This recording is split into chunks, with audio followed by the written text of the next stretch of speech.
VikesNow. I am Dustin Baker. The final day in January. We'll go full tilt on the off season next month and into March and April. I'm here with my good friend Josh Frey, who's the boss at Purple PTSD. It's an exciting couple of days for him because it's Senior Bowl, which is kind of like the unofficial start to draft season, even though we're already off and running. How are you, homie? I'm doing good, man. I don't know about you, but down here in Minnesota, sunny, 55 degrees today. Feels like March rather than January. So I'm in a good mood. Senior Bowl going on. Draft process is underway. It's a good week. Yeah, I am about 4 hours, southwest of you, and we're about 40 something. And it's quite the change of pace of what we had, 2 weeks ago. Absolutely, yeah. All right, so we're gonna go full into the draft stuff, in particular the Senior Bowl. What we know verifiably is that the Vikings own the 11th overall pick. They could get splashy and trade up the board and presumably select a quarterback. If they did that, they could stay put, get the best player on the board, which would probably be a defensive lineman. They could stay put and be enamored with Michael Penix and draft him out right there. Or they could do what makes some folks roll their eyes, not this guy, trade back and get assets. I think the only reason we really roll our eyes now is because at least at the moment that didn't work so well for Kwesi during his first draft. So and then last year they stayed pat and drafted Jordan Addison, and voila. So this is the Senior Bowl show. Josh, do you want to give us a little introduction about the process before we launch into players, or how we rolling? Yeah, I'll talk about it a little bit because I do think that this is one of the more important draft events throughout this entire process. Me personally, I take this more seriously than I do the combine. That's just personal preference. I think it's really cool to see these guys go up against each other in practices and games rather than, I don't know, just do drills, run 40 times and put up those cool numbers and stuff. But getting to see them actually on the field and compete, I think is really cool. And I mean, it's a really important event just because you see in recent years, the Vikings have drafted a lot of guys out of this event that have participated and played well. Like just last year, they drafted Mekhi Blackman, Jaron Hall, and Jay Ward, who all participated and played well at the Senior Bowl. And then they added Andre Carter, and they had Jackpot Lesney out of undrafted free agency for a little bit there too. So kickers even get a little bit of Present shine day at this Packer event. Jackpot Lesney. Thank you Yeah, very exactly. much. Yeah, true. But yeah, I think it's an important event. And even looking further back, I mean, Ed Ingram was at this event, and Caleb Evans was at this event. So the Vikings have found some really key contributors to their team just based off of how they performed at this event and the year prior to it during the college football season. So before I just list off a bunch of prospects and talk about them, I just want to make sure that a lot of people know that this is an important time of the year for the NFL draft, and a lot of guys are going to be rising and falling based on how they do this week. And that makes a lot of sense as to why you're so excited about it in terms of the implications. So I think the rest of the world, maybe semi-casuals, arrive at the draft party during the combine because, that's the measurables.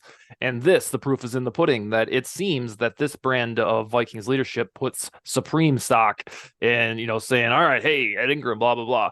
So let's get into it. I don't know how many you have, but the more the merrier. Who are some guys that either are on the Vikings radar or who you think should be on the Vikings radar? I'll start out with a guy that I think had a really big day yesterday, and that's defensive tackle Gabe Hall out of Baylor. One-on-one reps yesterday, he was just absolutely incredible, dominating a bunch of guys on the offensive line, including some of the guys that PFF has as top 150 picks in this upcoming draft. So, I mean, the dude measured out at 6'5", almost 300 pounds. So he's a big guy in the middle of a defensive line, and obviously this is a need for the Vikings moving into the offseason. He's got great length at the defensive tackle position, which is really important just to be able to create leverage. And he did a really good job of that yesterday, doing so far today. Another really strong showing as well. So if the Vikings want to look at a defensive tackle, second round, maybe trade into the third round, I think that's a guy to keep an eye on for sure. Okay, so he can get got as a mid-rounder, as almost like a compromise if they end up drafting Michael Penix or something, or they trade up and somehow keep their third rounder. This would be a guy that isn't necessarily slotted for the first round. Is that correct?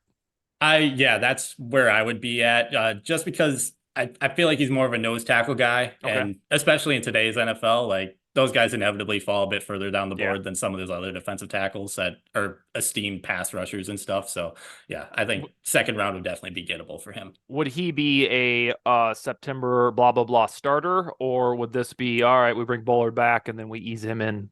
I think it'd be it's kind of a similar story to how Jaquelin Roy Okay. started his career with the Vikings, where he's kind of more in a backup role. Then maybe down the stretch of the season, we see more and more of him as the year goes on, and just get him comfortable in a defense. And I think he'd be able to perform pretty well.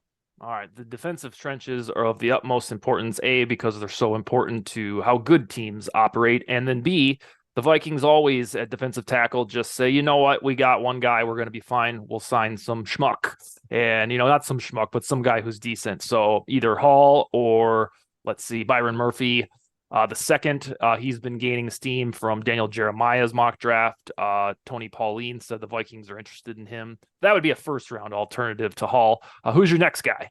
Next guy might be the favorite guy that I've seen at the entire event. And even going back to college football last season, I think this guy has been just absolutely incredible. It's Quintin Mitchell out of Toledo, a cornerback, which I know might not necessarily be like the most premium of needs for the Vikings going into the offseason. But if the Vikings don't draft a quarterback in the first round, I've kind of been looking at him a little bit, but especially over the past couple days with how he's done against some really good wide receiver talent. And that's another reason that I love this event is it gives guys from smaller schools an opportunity to go against a guy like Brendan Rice out of USC, who's the son of Jerry Rice. I don't know if you ever heard of him before, but he was a pretty damn good wide receiver at the NFL level. And yeah, there's a lot of guys at the wide receiver position that played at bigger schools, and Quintin Mitchell has stepped up to the challenge, performed really well. He had a really neat interception today in the one-on-one drills, which typically are really heavily favored towards the wide receiver just because the cornerback's left on an island. But this dude knows how to play press man coverage. Over the past 2 seasons at Toledo, he has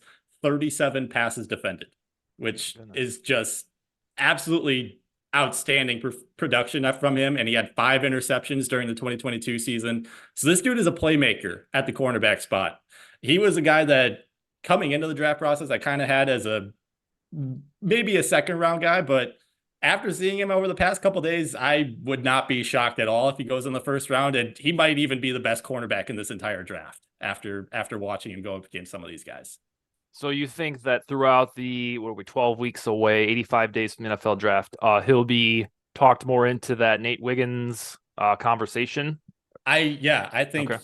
As of now, I might have him on par with him, right? And if he goes into the combine and runs like a 4.3, low 4.4s, like some people are projecting him to do, because he has absolutely ridiculous closing speed in the secondary, I think there is a chance that he jumps Nate Wiggins as CB1 in this class.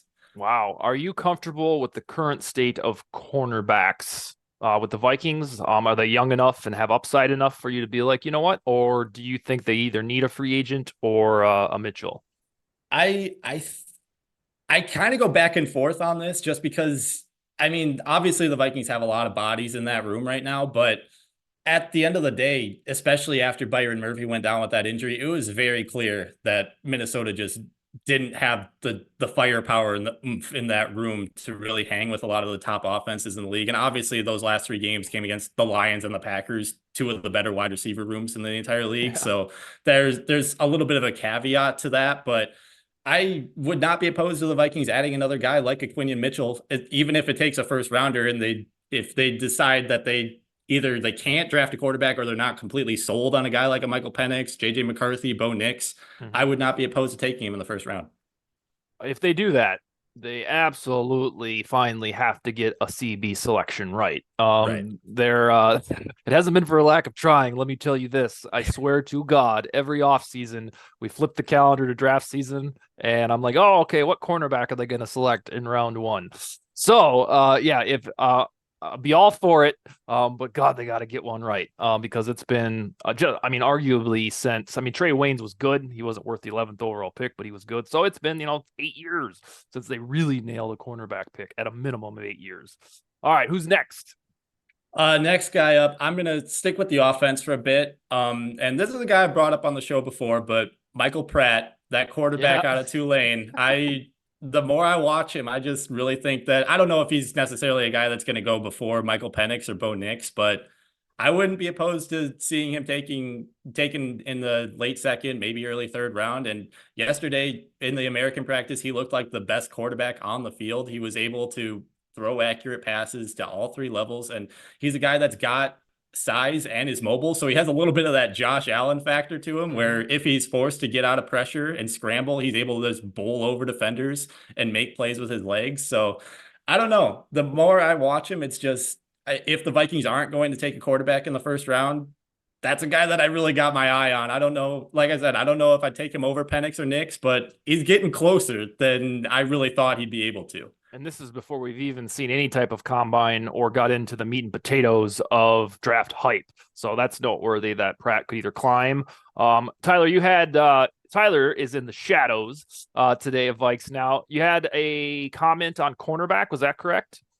Yeah, I was gonna ask Josh in regards to corner. So if you're the Vikings and you draft Quintin Mitchell, how do you see sort of the rest of the cornerback room shaping out? Because if he goes in the first or second round, that's pushing someone out, right? So Right. how do you perceive that? I really think that he'd be a guy that goes to that boundary spot, maybe a CB2 next to Byron Murphy. And then, I mean, I think that Mekhi Blackman is better suited as more of a slot guy at this point in his career. So I'd kind of like to see those three guys get on the field. And I mean, I think those would be the top three guys for sure in Minnesota's CB room, just because we haven't seen a ton out of Andrew Booth yet, and he hasn't proven that he can, one, stay healthy enough to play a full season, and two, be productive enough to actually benefit a defense enough to be on the field for a full season. So I don't necessarily see a ton of issues if they end up drafting Mitchell. I think he kind of fits in seamlessly, in my opinion. On Pratt, I need to ask this. Assuming that second round stock stays attached, or if he dips to the third, this is almost beyond the shadow of a doubt where you'd keep Cousins for a year or two, Right. and then he would take over. You don't see any scenario where Pratt would be the guy. Yeah, I'd feel a lot more comfortable in a situation where they re-sign Kirk and then let him sit behind him, kind of the Green Bay blueprint of quarterbacks where he sits behind Cousins for maybe a year or two, and then you try to throw him to the reins maybe 2025, 2026 and see what he can do. Okay. And then Pratt, for the viewers, is 22 years old. So he's not that god awful 25 from last year's draft cycle, nor is he that scintillating. Is it Drake May's 21? Yes, Yeah. yes. Yeah. So, and then I believe Pratt turns 23 in the middle of the season, the first part of the season. So you'd have just kind of a normal age for a quarterback prospect. All right. How many you got left for us today? I'll throw one more at you. Okay. I think that wide receiver absolutely has to be something that the Vikings pay attention to this offseason, with KJ Osborne, Brandon Powell hitting free agency, and Roman Wilson out of Michigan is one. He had a really great season at Michigan over the course of the year. He made a couple huge plays in that national championship game. And at the Senior Bowl, it's become very clear that cornerbacks just aren't able to keep up with this guy's speed. I know that they've, especially on the broadcast, they've kind of alluded to him being the next type of Jaden Reed guy, where they just plug him into that slot role and run him with jet sweeps, screen plays, just get the ball in his hands and let him make plays. And I really do kind of see that kind of being the career route for Roman Wilson, where you just give him the ball, let him pick up yards after the catch, make plays, because this guy is an absolute burner. And I don't think that the Vikings necessarily have that sort of downfield threat that can just take the top off of a defense right now. And Roman Wilson can be that guy. And I'm going to ask this every single time we talk about the draft. Where can he get got in your estimation?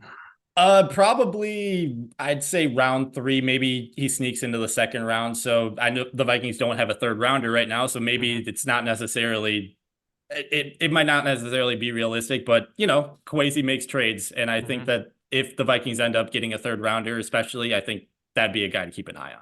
Has he entered Tank Dell enthusiasm yet for you, or not quite there? I think they're kind of different players at this point, where Tank Dell just kind of he goes down. He can catch balls in contested situations really well. That's what really brought me onto his radar last year. Whereas Wilson, it's just a matter of you get the ball in his hands wherever he is on the field, and he's going to run past defenders. He's going to break tackles, and he's going to make plays. So they're kind of different prospects in that aspect. But yeah, I mean, Tank Dell went in the third round. Roman Wilson is a guy that I could see going in the third round and being very productive right away. And for Tyler and the viewers, last year at this time, every episode, Josh would talk about Tank Dell. And I'd say, this dude's like this mid-rounder. I don't think he's what you think he is. And then boom, he's everybody's fantasy salvation, at least for 12 games or so.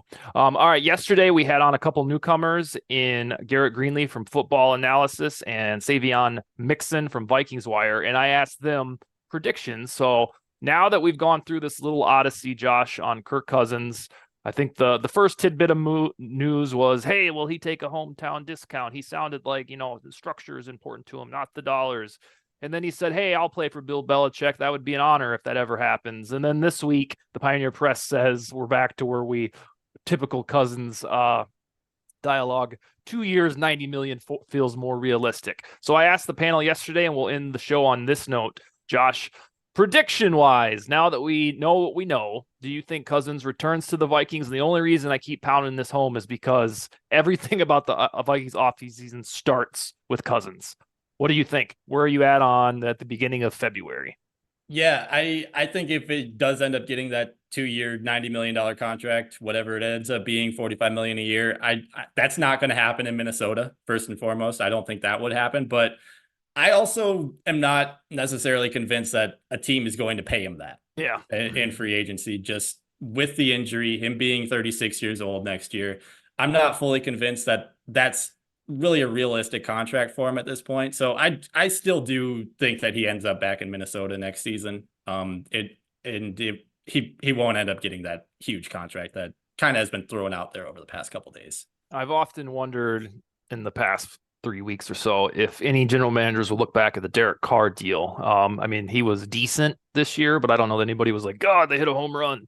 And he got a pretty large contract. They're different ages, but for 5-6 years, it seems like the good Derek Carr is equated to Kirk Cousins or Stafford before he won the Super Bowl. So I've wondered if Derek Carr messed this up for Kirk. All right, some housekeeping news. Next Wednesday, we're trying to get on Jeff Diamond, a former Vikings general manager. On Thursdays, henceforth, I'm handing Tyler Ireland the baton to do shows with extraneous guests. And then it sounds like Andrew Sendejo will be on the show before too long. I don't know if he'll be a regular guest, but it sounds like we're making headway with him. I've got a message out to Christian Darasaw. He usually comes on the show once a week. And then who are the newcomers that will be joining you, Tyler? The newcomers that'll be joining me are Silas Bobendreer from Zone Coverage. He writes over there, does great work covering the Vikings. And then Brevin Bain, who writes for Hockey Wilderness, which is Zone Coverage's wild counterpart. So just two writers that I got to know a little bit through Twitter and, writing and whatnot. So great guys. Perfect. All right. Well, and I think we'll hear from them later this week, if I'm not mistaken. All right, Josh, you got any closing arguments? Anything in the Vikings orbit? Anything we missed today? Can we just get this Justin Jefferson contract done? That's really the only. That really is what this offseason comes down to for me, is just getting that deal done and then going from there. So yeah, that'd be it. Yeah, I feel the same way on the let's just put it in the rear view. But to me, it's so inevitable that it happens. I told the group yesterday that Justin Jefferson, I mean, he's on every commercial that you turn on. If you're going to watch an NFL game, you're going to see a Jefferson commercial. And even if somebody in the Vikings front office said, you know what, we should trade this guy and get all these draft picks, I don't think the Wilfs would allow it. Because, I mean, this is really like a Steph Curry type of, marketing being. And so even if somebody credible said, hey, the evidence shows you're not going to win a Super Bowl when you're paying a wide receiver, I think the Wilfs would be like, well, too bad. We make too much money anyway because this guy is on our team. All right. Let's see. We'll have some sort of episode tomorrow, Friday. We'll talk to Dakota Kep and then Tyler front and center. All right, gentlemen. We'll see you soon. All right. Sounds good. See ya. Take it easy.